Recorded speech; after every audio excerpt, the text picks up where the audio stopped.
Judges chapter 9. Si Abimelech. Isang araw, nagpunta sa Shechem si Abimelech na anak ni Gideon. Doon kasi nakatira ang mga kamag-anak ng nanay niya. Sinabi niya sa kanila, "Pakitanong sa mga taga Shechem kung anong mas gusto nila, yung 70 na anak ni Gideon ang maging leader nila o isang tao lang. Pero tandaan nyo, kadugo nyo ako." Kinausap nga ng mga kamag-anak ng nanay niya yung mga taga Shechem at nagdesisyon silang lahat na si Abimelech ang suportahan kasi nga kamag-anak nila ito. Pinigyan nila si Abimelech ng 70 na silver galing sa temple ni Baal-Berith. Ginamit ni Abimelech ang perang yun para mag-hire ng mga masasama at walang kwentang tao na sasama sa kanya. Nagpunta sila sa bahay ng tatay niya sa Ophrah. Tapos, doon sa ibabaw ng isang malaking bato, pinatay niya ang mga anak ni Gideon, lahat ng 70 na kapatid niya. Pero nakatakas at nakapagtago si Jotam, yung bunso ni Gideon. After nun, nagsama-sama ang lahat ng taga Shechem at taga Beth Millo at nagpunta sila sa oak tree malapit sa banal na bato sa Shechem. Doon nila dineclare na hari si Abimelech. Nung mabalitaan yun ni Jotam, tumayo siya sa tuktok ng Mount Gerizim at sinigaw niya sa kanila, "Makinig kayo, mga leaders ng Shechem, para pakinggan din kayo ng Diyos." Nung unang panahon, nag-usap-usap ang mga puno para pumili na magiging hari nila. Sinabi nila sa olive tree, "Ikaw na lang ang maging hari namin." Pero sumagot yung olive tree, "Ginagamit yung oil ko sa pag-honor sa mga Diyos at tao. Hindi na ba ako gagawa nun para lang maging hari nyo?" Kaya sinabi ng mga puno sa fig tree, "Ikaw na lang ang maging hari namin." Pero sumagot yung fig tree, "Titigil ba ako sa pamumunga ng masarap at matamis kong prutas para lang maging hari nyo?" Kaya sinabi nila sa puno ng ubas, "Halika, ikaw na lang ang maging hari namin." Pero sumagot yung puno ng ubas, "Pinapasaya ng wine ko ang mga Diyos at tao. Hindi na ba ako gagawa nun para lang maging hari nyo?" Finally, sinabi ng lahat ng puno sa halamang matinik, "Halika, ikaw na lang ang maging hari namin." Sumagot ang halamang matinik, "Kung gusto nyo talaga akong maging hari nyo, tara, sumilong kayo sa akin.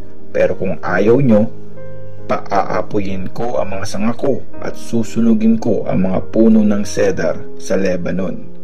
Sinabi pa ni Jotam, "So ngayon, sincere ba talaga kayo nung ginawa nyong hari si Abimelech? Seryoso ba kayo dun? Nirespeto nyo ba ang alaala ni Gideon at trinato ng maayos ang pamilya niya, gaya ng deserve niya? Nakipaglaban ang tatay ko para sa inyo. Sinugal niya ang buhay niya para iligtas kayo sa mga Midianites. Pero ngayon, kinalaban nyo ang pamilya ng tatay ko at pinatay nyo ang 70 niyang anak sa ibabaw ng isang bato. At dahil lang kamag-anak nyo, ginawa nyong hari ng Shechem si Abimelech, yung anak ni Gideon sa alipin niya. Ngayon, kung sa tingin nyo yan ang dapat nyong iganti sa lahat ng mabuting ginawa ni Gideon at ng pamilya niya, magpakasaya kayo kasama si Abimelech. Pero kung hindi, sunugin sana ni Abimelech ang mga taga Shechem at taga Beth Millo. O kaya, kayo ang sumunog kay Abimelech." Dahil sa takot sa kapatid niyang si Abimelech, tumakas si Jotam at tumira sa Beer.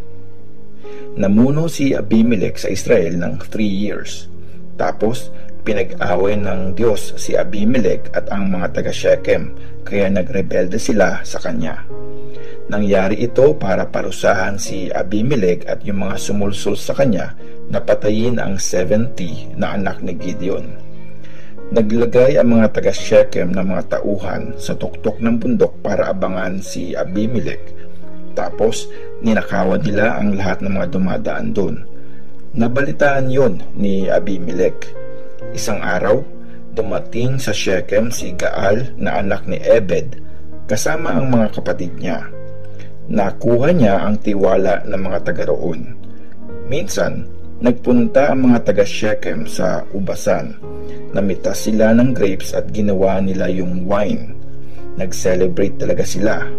Tapos, pumunta sila sa temple ng Diyos nila at doon kumain at nag-inuman. Pinag-usapan din nila at nilait-lait si Abimelech. Sabi ni Gaal, "Sino ba yang si Abimelech? Bakit tayo nagsaserve sa kanya?" Oo, anak siya ni Gideon at tauhan niya si Zebul. Pero nagsaserve lang sila dati kay Hamor na founder ng Shechem. Mga taga Shechem tayo. Hindi natin kailangan mag-serve sa kanya. Kung ako ang leader nyo, palalayasin ko yang si Abimelech. Sasabihin ko sa kanya na isama niya ang buong army niya at maglaban kami. Si Zebul ang namumuno sa city nung time na yon, at nung malaman niya ang tungkol sa pinagsasabi ni Gaal, nagalit talaga siya. Nagpadala siya ng mga messenger kay Abimelech sa Aruma at pinasabi, "Dumating sa Shechem si Gaal na anak ni Ebed, kasama ang mga kapatid niya. Sinusulsulan niya yung mga tao para magrebelde sa iyo. Kaya ganito ang gawin mo. Tumakas kayo ng mga tauhan mo mamayang gabi at magtago muna kayo sa mga bukid sa labas ng city. Bukas, pagsikat ng araw, lusubin niyo ang city. Pag lumaban si Gaal, gawin niyo ang gusto niyong gawin sa kanya." So, umalis si Abimelech at lahat ng mga tauhan niya nung gabing iyon. Ginrupo niya sila sa 4 at nagtago sila sa labas ng Shechem. Kinabukasan, nakita ni Abimelech si Gaal na nakatayo sa gate ng city. Kaya lumabas sila ng mga tauhan niya sa pinagtataguan nila. Nung makita ni Gaal ang grupong yon, sinabi niya kay Zebul, "Tingnan mo, may mga taong pababa ng bundok." "Hindi yan tao," sagot ni Zebul. "Anino lang yan sa mga bundok." Sinabi ulit ni Gaal, "Tingnan mo, may mga tao talagang papaba ng banal na bundok. Meron pang grupo na galing doon sa may oak tree na mga manghuhula." Sumagot si Zebul, "Nasa na ngayon ang yabang mo?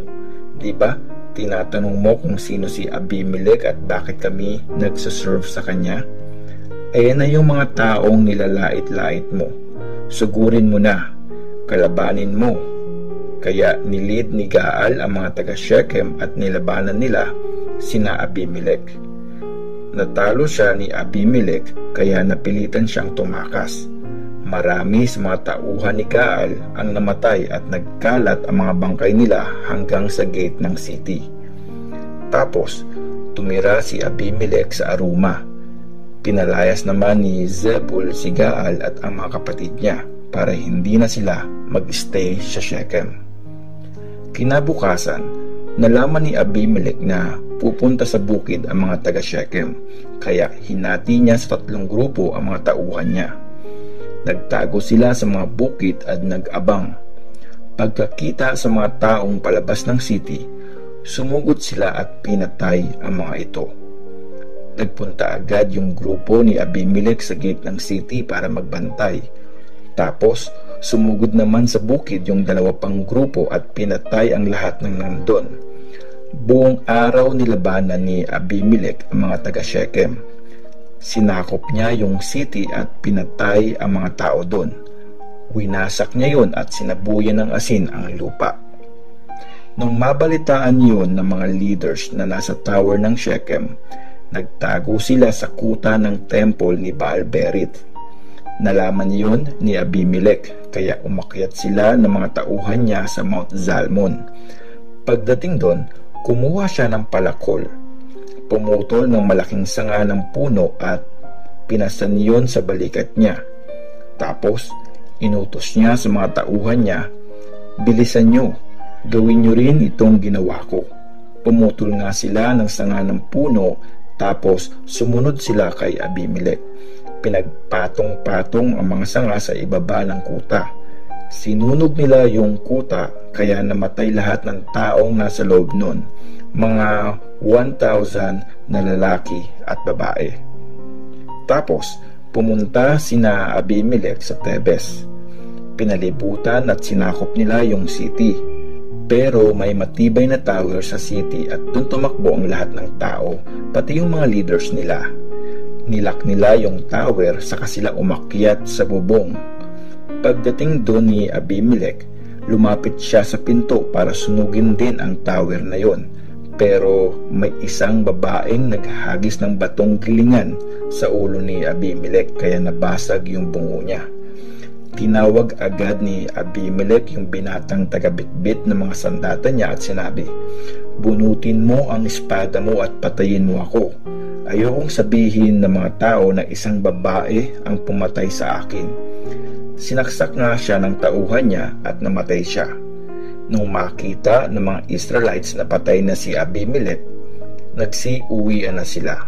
At ganun nga siningil ng Diyos si Abimelech sa masamang ginawa niya sa tatay niya nung pinatay niya ang 70 niyang kapatid. Pinarusahan din ng Diyos ang mga taga Shechem dahil sa kasamaan nila. Nagkatotoo ang sumpa sa kanila ni Jotam na anak ni Gideon. Judges chapter 10. Si Tola. Pagkamatay ni Abimelech, si Tola na anak ni Puwa at apo ni Dodo ang nagligtas sa Israel. Galing siya sa tribe ni Isakar at tumira siya sa Shamir, sa mabundok na bayan ng Ephraim. Naging leader siya ng Israel sa loob ng 23 years. Tapos namatay siya at nilibing sa Shamir. Si Jair. Pagkatapos ni Tola, si Jair na taga Gilead ang nag-lead sa Israel sa loob ng 22 years. Nagkaroon siya ng 30 na anak na lalaki na may kanya-kanyang donkey. Nagkaroon sila ng 30 na city sa lupain ng Gilead na tinawag pa rin ngayon na mga bayan ni Jair. Namatay si Jair at nilibing sa Kamon. Si Jephthah. Gumawa ulit ng masama ang mga Israelites laban kay Lord. Winorship nila ang mga Baal at Ashtaroth, pati ang mga Diyos ng Syria, Sidon, Moab, Ammon at Philistia. Tinalikuran nila si Lord at hindi na nag-serve sa kanya. Kaya nagalit si Lord sa Israel at hinayaan niyang masakop sila ng mga Philistines at Ammonites. Mula noon, 18 years na pinahirapan at inapi ang mga Israelites na nakatira sa lupain ng mga Amorites sa east ng Jordan River na nasa Gilead. Tapos, tumawid ng Jordan ang mga Ammonites para lusubin ang mga tribe ng Judah, Benjamin at Ephraim. Sobrang hirap ng naging buhay ng mga taga-Israel noon. Tumawag sa Diyos ang mga Israelites at sinabi, "Lord, nagkasala po kami sa iyo kasi tinalikuran ka namin at sumamba kami sa mga Baal." Sumagot si Lord, "Di ba niligtas ko kayo sa mga Egyptians, Amorites, Ammonites at Philistines? Nung pinahirapan kayo ng mga Sidonians, Amalekites at Maonites, tumawag kayo sa akin at niligtas ko rin kayo. Pero tinalikuran niyo pa rin ako at nag-worship kayo sa ibang mga Diyos. Kaya ngayon, di ko na ulit kayo ililigtas. Doon kayo tumawag sa mga Diyos na pinili nyo. Sila na ang bahalang magligtas sa inyo pag may matinding problema kayo." Pero sinabi ng mga Israelites kay Lord, "Nagkasala po kami. Gawin nyo kung anong gusto nyong gawin sa amin. Pero please, iligtas nyo kami ngayon." So, tinapon nila ang mga Diyos-Diyosan nila at sinamba nila si Lord. Kaya hindi na natiis ni Lord na makitang nahihirapan ang Israel. Tapos, nag-ready sa gera ang army ng mga Ammonites at nagkampo sila sa Gilead. Nagsama-sama naman ang mga taga-Israel at nagkampo sa Mizpah. Nagtanungan ang mga leaders ng Gilead at lahat ng mga tao doon, "Sinong maglilid sa atin sa pakikipaglaban sa mga Ammonites? Kung sino man siya, siya na rin ang magiging leader ng lahat ng mga taga-Gilead."